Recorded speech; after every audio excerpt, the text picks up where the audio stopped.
What's up, my defenders? Silver Last Warrior here, and today I'm here to show you guys how to prepare some lovely genetically modified fruits and vegetables. Now, I'm sure since the galactic grouping, many of you have found many new chemicals on other planets, and governments and other corporations have used these to create genetically modified fruits and vegetables, which some wield very interesting results, like the 3 I have for you today. So, today I'm going to be showing you how to prepare 3 of these lovely specimens. The tools I'd recommend for this would be a pair of pliers, a hammer, and this solution, which is called chemical B342A. I'll get to why you need this one in a minute. Let's start with the very first one, which is a spineberry, which was genetically modified from a grape. They decided they wanted to make these bigger and be able to defend themselves so bugs wouldn't eat them. It then created a bunch of spines and made it bigger. First of all, you're going to need the pliers to get the thorns off. I recommend this because these thorns hold a very, very toxic venom that could kill you nearly instantly if you were to touch them and if you were to get stung. Got some bit of resistance. And there we go. The berry is now prepared. I would recommend getting these and getting rid of them as quickly as possible. So now, the first piece of our meal has been completed. Now the second piece is a rather interesting one. This is a bone pod. Now, this has been genetically modified from a pea pod to hold more of a meaty substance. And yeah, it did that. So the first thing you're going to want to do is pick it up and take this little tendril here, which is basically the thing connecting this from the vine to the fruit, and just go ahead and tear it out. Alright? Next, you're going to want to tear off some of these tendrils holding the flaps closed. And then just try and tear this open. Alright, now, you should be able to see what looks like a little thing sticking out. Go ahead and grab this and just try and tear it out. Lovely. This is the inside part of the vegetable that we actually want. There should be 2 or 3 of these in there. So let's see how many more we got.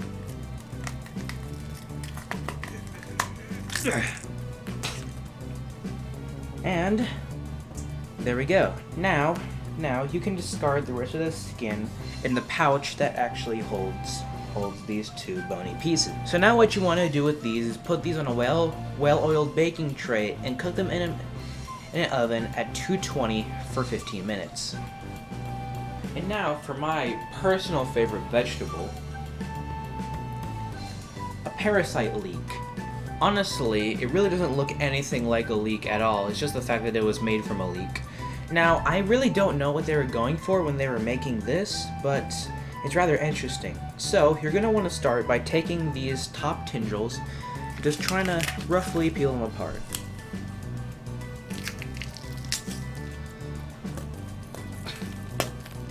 Get these out there. Lovely. Ah, lovely.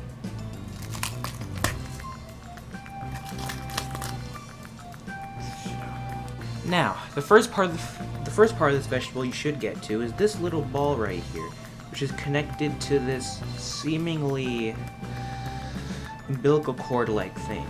This is actually the egg of the parasite inside of this parasite leek. Now, we can actually put this in the food too. So first what you're going to want to do is just rip this off the cord.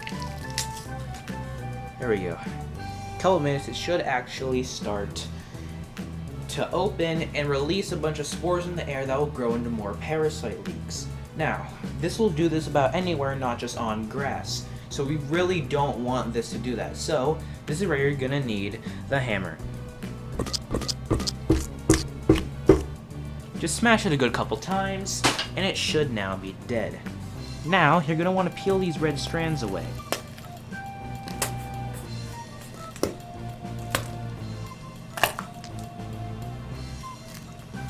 There we go. Now this part is often used in collard greens and salads as an extra tangy kick. Now, yeah, the actual part part of the parasitic egg that we actually eat. So now we can put this with the rest of the food. And now for the part that honestly is rather dangerous, so bear with me here. We're going to want to start by peeling these back even more. Like, get really in there. Tear some of it off if you have to.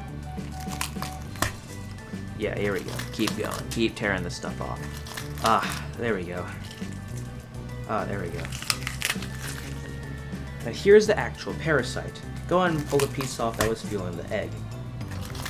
Now, after the leek is pulled off, it should actually start to go ahead and come to life. So we can go ahead and wait for that.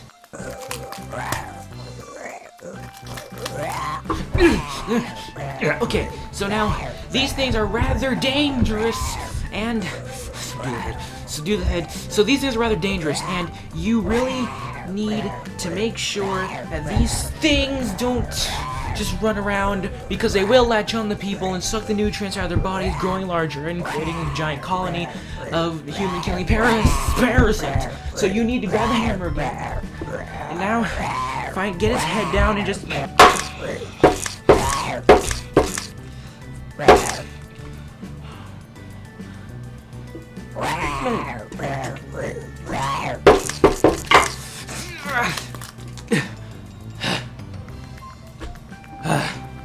Alright. That should do it. So now the parasite should be dead, but as of right now, it is actually kind of toxic to eat. Which is where chemical, I forgot its name because it's just numbers and letters, came in. Now this is essentially alien bubbles.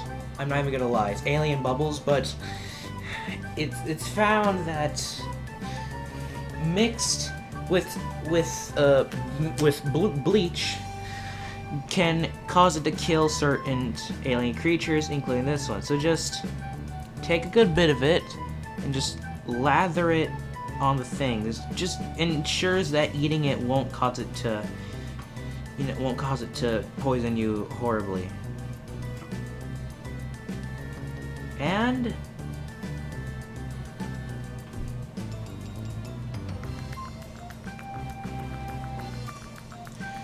now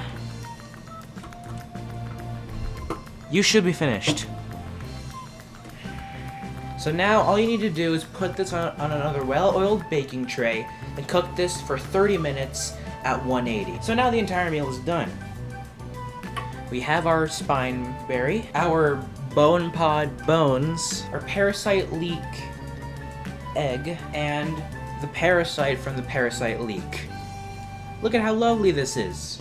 I suppose it's time to give this a taste.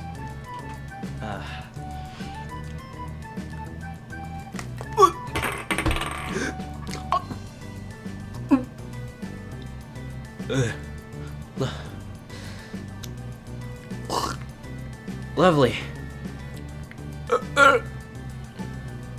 Now, that should. All right, let's test the spine berry now.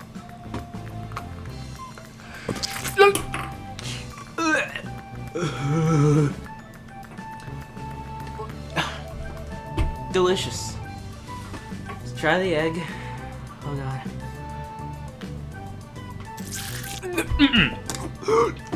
That's great.